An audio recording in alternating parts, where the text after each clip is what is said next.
hate to admit it, but the last time that I saw our next guest, James Walton, in person, I had convinced him to join me on the stage/dance floor at the International Athlete Services Forum that we were both presenting at in Singapore.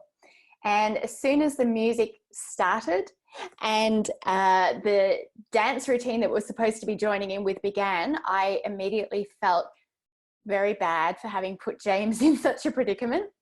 But thankfully he's forgiven me, or at least I think so. He's our next speaker. James is an emerging markets business development and corporate communications specialist with 20 years of experience across more than 50 countries in the Deloitte network. As Southeast Asia clients and market leader, he currently heads up the business development, brand marketing, and communications activities across the ASEAN region and is a regular guest on network news and business television programs. James is also the leader of the Deloitte SEA Sports Business practice and the Deloitte SEA Travel, Hospitality and Services team. So he's really across all aspects of the business. He has run 23 consecutive London marathons for charity, and as the co-founder of In My Shoes, a charity that collects sports shoes and redistributes them to those in need. James brings not only that corporate perspective, but also a grassroots one. James, good morning to you.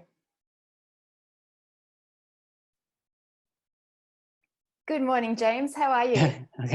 Good morning. How are you doing today? Really well. I think that looks like the San Francisco Bridge, but you're in Singapore? Yeah, I've been getting a bit of wanderlust recently, and trying to change my backdrop to places that I need to visit once this is all over. That I've been putting off for too long, you know. Yep. It's funny, isn't it? It does give us time for pause and reflection. So, what I'd love to do is just take you through some questions. So, with all of our speakers today that we're interviewing, it's the same questions, but you'll bring your unique perspective. So the first one, and I know it's a very broad question, what are the current issues and challenges that are facing, the business world? So, I mean, the biggest challenge we're all facing right now, honestly, is uncertainty. It would be so much easier to know what to do about your business, to know what to do about your employees, whether you need to put people on unpaid leave, whether you need to let people go, whether you should be hiring people because there's a recovery coming, if there was any indication of when this might end. And even now, as countries are opening up, and as I sit here in ASEAN, we're seeing Malaysia, Thailand, Philippines, Vietnam, Myanmar have opened up. Singapore is not due to open up until June. But even as we sit here, we don't know if there will be a second wave. We don't know whether when you open up, especially in our region with Raya just a couple of weeks away, what the potential impact of that could be. And so people are very, very cautious. In professional services industry, we are entirely reliant on other industries because the airlines, the banks, the consumer companies, the oil and gas companies, those are our clients. And so if they are going through tough times, then a lot of the time it means tough times for us. We're symbiotic. We're connected into that. And usually our business lags about 3 to 6 months behind how those industries do. So if those industries are doing badly, for about 3 to 4 months afterwards, we'll still be okay because we're finishing work, we're finishing jobs that they have already contracted with us for many months before. But then what we'll see is eventually it will hit us as well, and that is hitting us around now. And what we'll also see is when the recovery comes, we will also lag by anywhere from 3 to 6 months behind as well. So we run on a slightly different cycle because we are so dependent on the industries that we serve. And we're seeing particular challenges in our sector. Obviously, clients are not willing to start new projects at this point in time when you're wondering where your money is coming from and you're trying to pay your staff, consultancy fees and professional services fees is one of the first things that you look at restricting. I mean, even ourselves, the first thing we looked all the way back in January, when we saw what was coming, we decided to start reducing discretionary spend, and most businesses will. We have other challenges in that we have work like audit work that is required and needs to be done to certain timings, and is very important for the functioning of society in terms of good corporate governance. But if you can't go to the client's site, if their offices are closed, if your offices are closed, or even if they're open, but safety concerns prohibit auditing in the same way, then that presents problems, because ultimately an audit is about proving that a business is a going concern, and that they will get the money that they think they're going to get, that they have the stocks that they think they have. And particularly right now, there is a very high risk of fraud in businesses, because there will be people out there that think now is a good time because everyone is a little bit distracted. The old UK conservative comment of today is a good day to bury bad news, right? It's that kind of attitude, but also because there will be people that are in financial need, that may get a little bit desperate, maybe have loans or other debts that they need to repay. And so at this point in time, that audit aspect becomes more important than ever, but is difficult to do.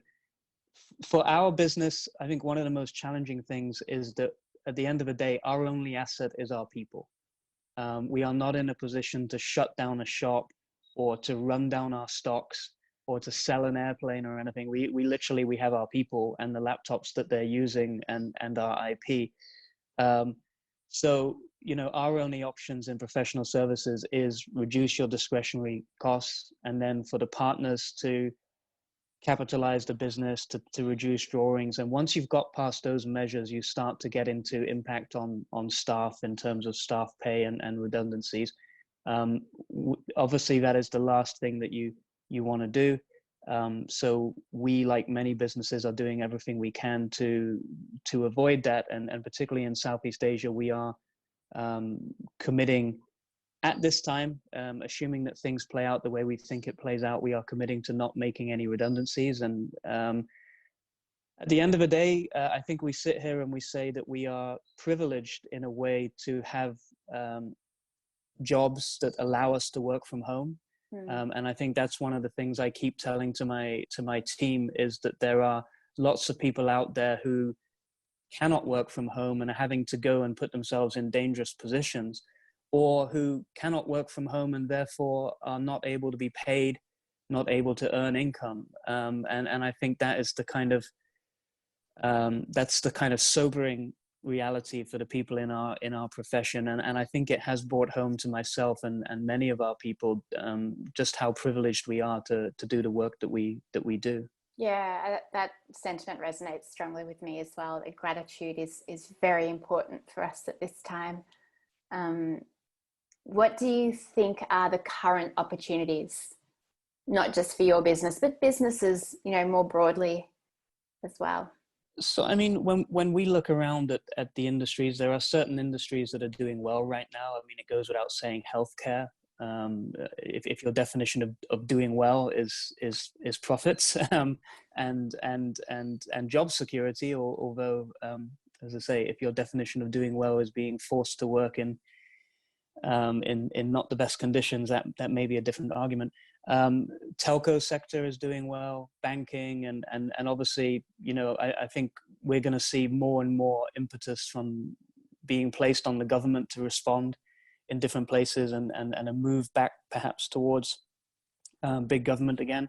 The sectors that are obviously not doing well: oil and gas, transportation, the consumer sector in general, especially if you are not online, hospitality, and hospitality is going to be hit for a long time to come, with fear of traveling and other aspects. So, we're looking across all those sectors and seeing that.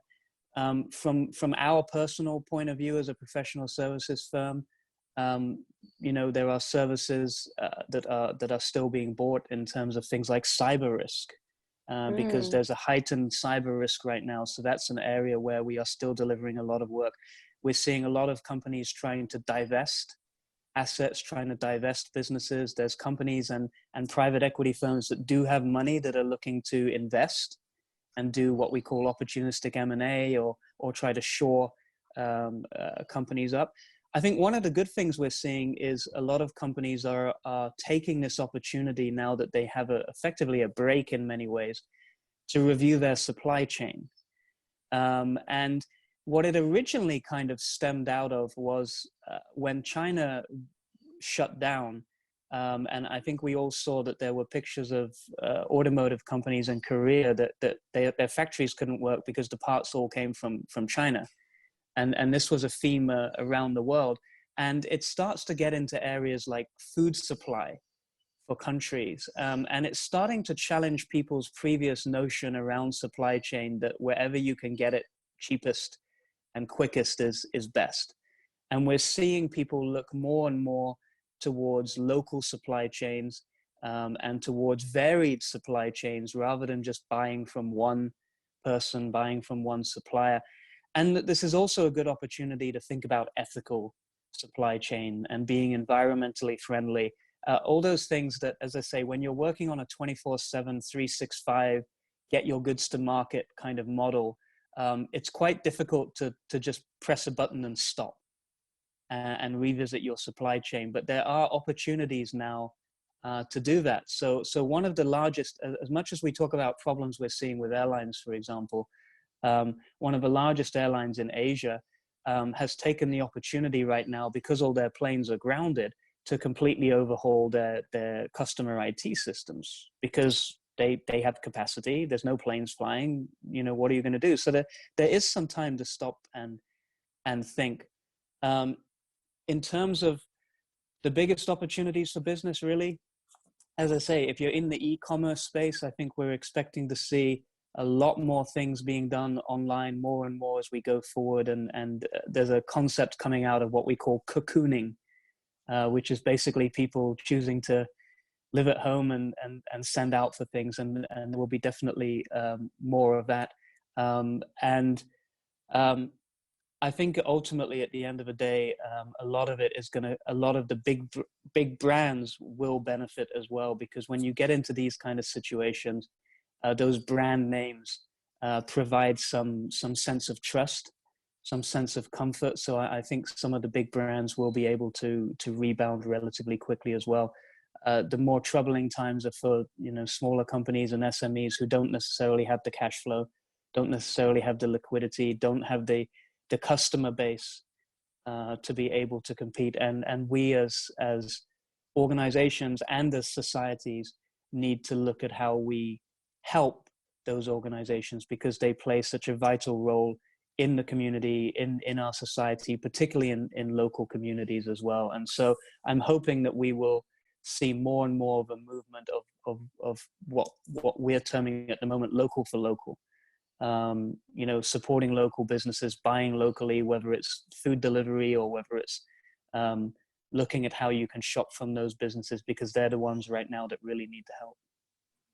Yeah, I knew that's really why I wanted you to speak, because I know that you work up here and down here, and you're so connected at all levels. You're not someone who just lives in the corporate world and is disconnected from, the grassroots reality. Buying local is something we can all do. And, there's so many ways that we can support businesses without necessarily being an organization who can invest in large amounts. But it does sound like there are those opportunities potentially out there for investment. You mentioned it before that there's, I think you call it crisis investment or something. Yeah, I mean, opportunistic M&A. Yeah, opportunistic M&A, and yeah, I mean, I had one of my clients is one of the largest investment funds in Singapore, and he basically came to me and said, if you know of any businesses that are really truly good businesses run by good people, viable, and that are not in this mess through any fault of their own, tell me. Great. Because I said, are you looking for investment opportunities? And what he said back was a wonderful line. He said, it's not about investment opportunities right now. Yes, we are investing, and yes, we would, take a share in that business or whatever, but that's not why we're doing it. We're doing it because there are good businesses out there that need to be continued and good people that need help. So as long as the business case makes sense, of course, this isn't charity. As long as the business case makes sense, we'll invest right now. And it was nice to firstly hear that help is out there, but secondly, to hear the sentiment behind it, that it wasn't just about dollars and cents at the end of the day. Yeah. Do you think, and this is an not off topic, a different question to what we had planned, but it just made me think, do you think there's opportunities for businesses to be more collaborative and to create more partnerships to get through this? Oh, absolutely. Definitely. Yeah. I mean, particularly, we're seeing digital businesses reaching out to non-digital businesses at the moment. And that's an inspiring thing to see. I think we've seen more and more collaboration in recent years, but then there came a point where collaboration kind of morphed into this point where it became one organization doing everything. Through acquisitions, and suddenly it was, I want to control my entire supply chain, and it was no longer I'm a health company and I'm going to work with a telco. It was, I'm the telco, I'm going to buy up the health company so I can go end to end, because I think health is an opportunity, right? And I think what we're seeing right now is that people are having to come together, people are having to work, and that those attitudes are changing a little bit as well. So hopefully, collaboration. I mean, I was listening to your last speaker and hearing him talk about how it will change some of the aspects of how we communicate and how we collaborate. And there is a concern that it may make people more isolationist. And I mean, it may sound a little bit contradictory to what I just said about local for local, but there are still massive benefits to collaborating across borders, to learning from each other, to that exchange of information, to the exchange that happens through trade and happens through business. There are still benefits to that as well. And what we don't want to go is to go so local that we end up, isolated. And there's got to be a happy medium somewhere in the middle where perhaps, maybe globalization as it was getting a little bit out of hand, and this is a lesson being taught to us by someone on high, maybe. But there still needs to be that sharing of information, that collaboration, that cooperation across borders, and to take care of each other. Yeah, I really like that. Thank you. We have 1 minute left, and I would love to ask you the last question, which is, what is an opportunity that you have found or created for yourself on a personal level during this crisis? I could hazard a guess. You're going to say running, but it might not be. It might not be running, although I have been running. No, I mean, the nature of my job. I think last year, I spent around 160, 170 nights away from home, traveling, which is, for all intents and purposes, half a year. And I think this is the longest I haven't traveled anywhere now since I was at first year at work, probably. I mean, it really is that long. So 20 odd years. So, the thing that got me was, every year I set New Year's resolutions, and like most people, they don't always last very long. And some of them I've had for several years. And I just decided that, there's never been a better time, because I won't get distracted. As soon as I finish work, I'm already home. I have time to do things. So, I mean, in the 4 weeks now, we've been under lockdown for 5 weeks now. I've learned to bake a cake. I've baked 3 cakes, in fact. I've learned to jump rope, which I'd always wanted to do. Vicky, and you do boxing and such, right? So it may seem funny to you, but I can't skip, but now I can. And I literally just bought a guitar 2 days ago from a local shop. And the next thing is I'm going to get back into playing the guitar, which has been a very, very long time. So I'm making myself a commitment going forward as well, that even once this is over, to kind of map out all these things that I said I always wanted to do, whether it's doing a triathlon or visiting certain places, and really map them out and make it happen. Because to me, if there's one lesson that's come out of this for me, it's that, you know, we all got stuck into this pattern of life is what it is, and business as usual, and day by day by day.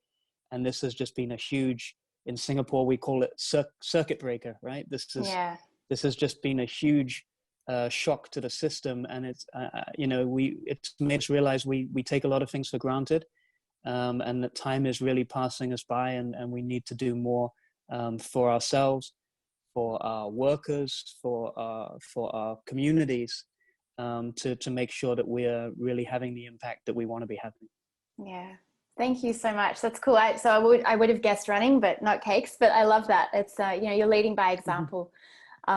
James, thank you so much. I'm so sorry we've run out of time, but I look forward to seeing you again soon, either online or in person. Yep. Take care. Come up to Bangkok for a fight, and I'll come watch. I will. That, just to put that in context, that's a Muay Thai fight in the ring. Yeah, not street fighting. Not street fighting. Thank you so much. Have a great day. Thank you again. Thank you. Bye-bye.